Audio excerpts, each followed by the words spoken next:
At a family leadership luncheon, my brother-in-law announced, "Some people dream. Some people build. Some people clean up after." I smiled, took notes, and over 17 years built a legal case so massive it spanned generations. When it dropped, our family's titles, lands, and companies were seized by courts. Their surname is now considered cursed in professional circles, and some descendants quietly petitioned to have their birth certificates altered, just to erase the connection forever. 17 years ago, I married into the Caldwell family. They were big old oil money, real estate holdings across 3 states, political ties, and about as smug and insulated as rich Texans can be. They had land, money, judges in their pockets, and egos bigger than the counties they owned half of. Me? I was the guy who married their youngest daughter. My name's Cole. No middle name, no pedigree, just Cole. Former Marine. Paid my way through law school at Texas Tech. I wasn't flashy. I didn't come from money, but I knew how to watch. And I knew how to wait. The moment that lit the fire under me happened at a family luncheon in Cheyenne, Wyoming. They called it the Caldwell Family Leadership Luncheon. Every year they got together to pass out awards to themselves and pretend they were modern royalty. That day, they set up under this massive white tent on a ranch the size of a small city. Waitstaff in white gloves. All the men in pastel shirts and cowboy boots like it was some kind of costume party. I sat at the far end of the table with my wife Shauna. Her brother, Wade Caldwell, stood up halfway through lunch. He was already drunk on power and probably wine. He gave some rambling speech about vision, legacy, and family honor. Then he looked straight at me, held up his glass, and said, "Some people dream." Cue head nod to Aunt May, who ran a failing art nonprofit. "Some people build." He pointed at himself and a few cousins running companies they didn't start. "And some people clean up after." Then he smiled and looked right at me. Laughter rippled across the table. It wasn't even a joke, but they laughed like it was scripture. I didn't say a word. Didn't get mad. Didn't walk out. I just smiled. And I kept smiling for 17 years. Because I already knew what they didn't. You don't have to swing hard when you're aiming for the foundation. While they bragged about expanding their drilling rights, I started collecting everything I could. I didn't go for the big stuff first. I went for the inconsistencies. I asked to help with some legal filings for a minor Caldwell subsidiary in Oklahoma. Wade thought it was funny to make me his paperboy. That gave me access to internal communications, balance sheets, purchase orders, all legal. All very telling. Every document went into a secure drive they didn't know existed. I labeled everything. I kept logs. I tracked timelines. You'd be amazed what you can learn just by shutting up and watching people who think they're untouchable. Over time, I started talking to others, the janitors they laid off after selling their school cleaning services company, the environmental scientists they pressured into rewriting a report, a woman who filed a complaint against one of Wade's cousins and mysteriously vanished from the company directory 2 weeks later. Every person I talked to gave me another piece. It wasn't personal for most of them, but for me, it was the most personal thing in the world. Shauna was sweet at first, but she loved her family like it was religion. Anytime I brought up shady stuff like how her uncle got $1 million no-bid contract to pave roads that didn't exist, she'd either deflect or get defensive. By year 5, we were sleeping in different beds. By year 7, we were talking through lawyers. I didn't stop building the case. If anything, losing her just made me sharper. Let me tell you how this works. Taking down a family like the Caldwells isn't about finding one smoking gun. It's about building a network of rot so detailed that no one can deny the pattern. Money laundering through a foundation? Got it. False environmental compliance reports signed by unlicensed engineers? Got 3. Shell companies used to buy political favor in Arizona, then flip land back to a Caldwell cousin for double? That was a fun one. I connected all of it. Took almost 2 decades. But by the end, I had a RICO case the size of a damn phone book. And the best part? They had no idea it was coming. By year 10, I had more dirt than most FBI field offices. But I still wasn't ready. I wanted this to be permanent. Not just a bad headline, not just one cousin going to jail. I wanted to scorch the name Caldwell off billboards, contracts, and business cards. Forever. But things started getting complicated. It was 2017 when Travis Caldwell, Wade's nephew, reached out. He just graduated from UT Austin with a finance degree. Bright kid. Nervous. Said he'd overheard some things he wasn't comfortable with. We met in a Whataburger in Midland. I'll never forget what he told me over a Dr. Pepper and fries. They're laundering through veterans' nonprofits now, he said. And I think they're using your name. I nearly dropped my drink. He pulled out a folder. Inside were donation records to a charity called Rebuild Vets USA. It looked like a support group. In reality, it was a shell company routing construction contracts from the state to a Caldwell-owned firm. They'd forged endorsements including mine, listed as a founding advisor. They used my Marine background, my name, my past. That changed everything. Up to that point, I'd played the long game. But now it was personal in a whole new way. They weren't just scum. They were pulling stolen valor. That's when I made the decision. I'd go federal. I wasn't going to stop at exposure. I was going to bury them. But someone was watching me. In early 2018, I came home to find my laptop missing. No signs of a break-in. Just gone. The backup drives were untouched, which told me they didn't know the full scope. But they'd gotten spooked. I started receiving vague threats. Not direct. Just weird things. A black SUV idling across from my house for an hour. My mail opened. A voicemail with nothing but static. I moved all my files to 3 separate encrypted backups. One to a lawyer in Chicago. One to a journalist I trusted from a past case. One stayed with me. Then I went to Washington, D.C.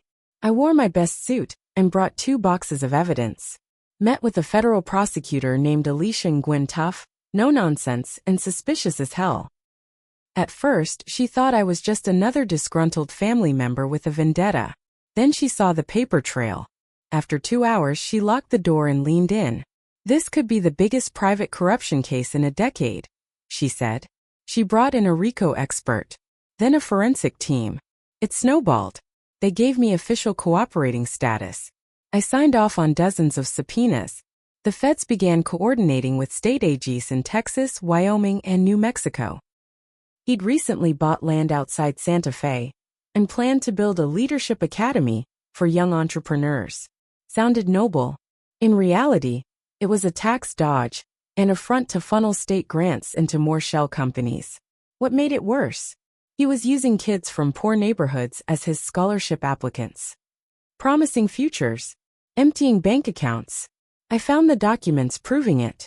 Test scores altered, home addresses faked, tuition money redirected. That was my final puzzle piece. Eric. We served in Iraq together. He'd become a security consultant. I trusted him with some documents early on. Turns out weight had gotten to him. I don't know how. Money. Threats? Eric handed over one of my USB drives. I found out when Alicia from DOJ called me in a panic. Your guy just tried to flip the whole thing around on you. They investigated me for 3 months. Dug into every part of my life. In the end I was clean and they apologized. But I never talked to Eric again. He mailed me a letter saying he was sorry. I burned it. The DOJ told me to sit tight. I told them I'd sit, but I wouldn't stay quiet. So I sent Wade an email. 1 line. Some people clean up after. Some people remember everything. He never responded. But I know he saw it. After I sent that email to Wade, I figured he'd do one of 2 things. Either go quiet or double down. He did both. First, he went off the radar. Stopped showing up to board meetings. Shut down social media. His name was scrubbed from company filings in Texas and New Mexico. They even moved the Santa Fe property into a trust with a made-up name. But that wasn't the part that shocked me. What shocked me was what happened with Shauna. She reached out to me about a year after I sent that email to Wade. We hadn't talked in years, but she called out of the blue. Said she was in town and wanted to catch up. I met her at a neutral spot, a coffee shop near Austin city limits. She looked tired. Not physically, just drained. Like she'd finally realized the truth about her family. I know what you're doing, she said, barely meeting my eyes. I said nothing. She kept going. They cut me off, she whispered. No access to the trust fund. My condo's in foreclosure. Still, I didn't say a word. Then she dropped this. Wade thinks there's a leak in the DOJ. My stomach turned. I didn't show it, but I filed that information away. If he had someone feeding him updates, it could blow everything. I'm not here to stop you, she added. I don't want my kids caught in the middle. Wait, kids? She'd had two. A boy and a girl. Turns out she'd remarried fast after the divorce. Her new husband was gone now, and she was raising them alone. I'm not asking for favors, she said. But if this explodes, please protect them from it. It was the first time I saw real fear in her. And regret. I told her I'd do what I could. But I made no promises. By 2021, the DOJ had convened a grand jury. It was sealed. No press coverage. No leaks. Least we thought. Until a key witness, a former Caldwell accountant who agreed to testify, went missing. Her name was Karen Wexler, 53. Worked in their Oklahoma office for 15 years. She'd agreed to hand over original ledgers showing how money flowed from Wade's companies into shadow LLCs. She disappeared 2 weeks before her testimony date. Gone. Her car was found outside Tulsa. Engine cold. Phone on the passenger seat. No body. No note. The FBI opened a separate investigation.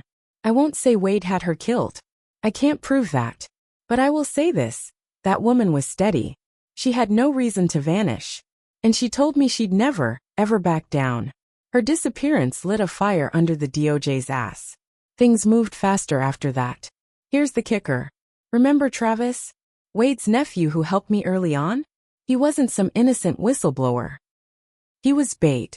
A decoy sent by Wade to feed me half-truths, to watch what I did with them, and to test how close I was to the DOJ. I only found out because of a phone tap. The feds had been tracking Wade's burner phones.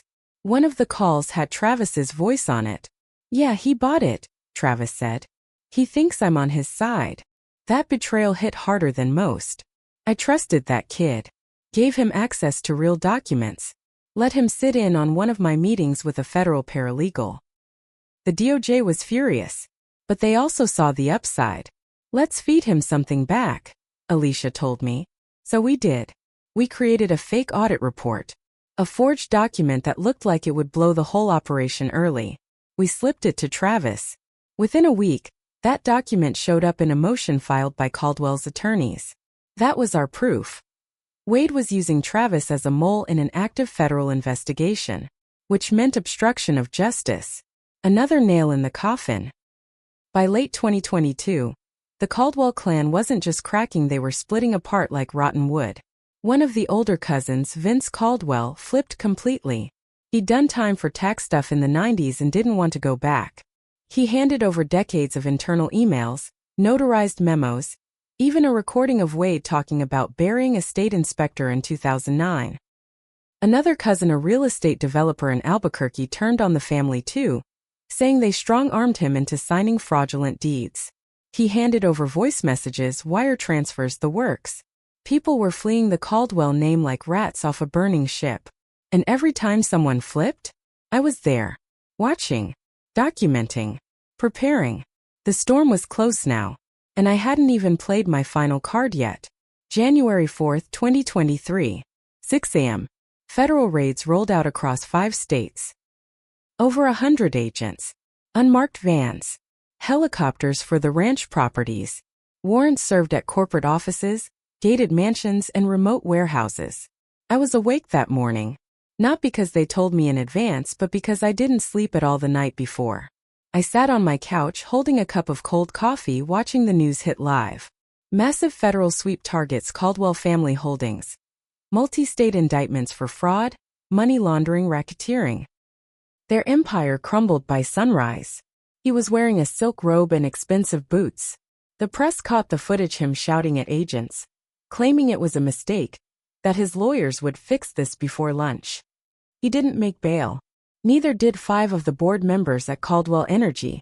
They froze $227 million in assets that day.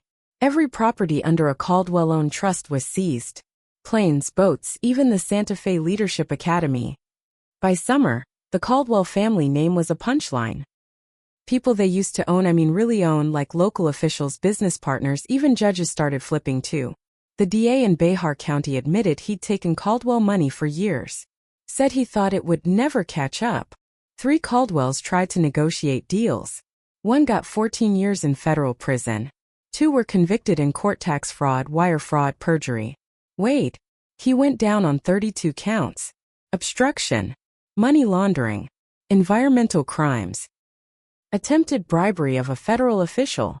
He got 42 years. I testified, of course. 3 times. Federal court, sealed hearings, then public statements once the gag order lifted. I lost my privacy. Can't lie about that. People saw me on TV. Some called me a hero.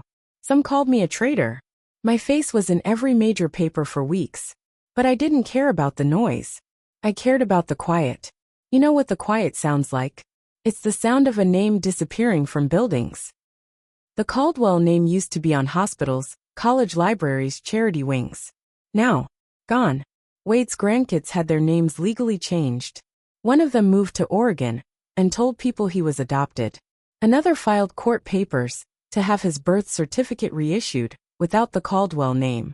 Their own blood was trying to erase them. Shauna died a year later. Car crash. Wet roads. No foul play. I didn't go to the funeral. But I sent flowers. Not for her exactly. For her kids. I didn't want them thinking I'd hated their mother. I didn't. She made her choice. And I made mine. She was caught in the middle. Maybe she didn't deserve that.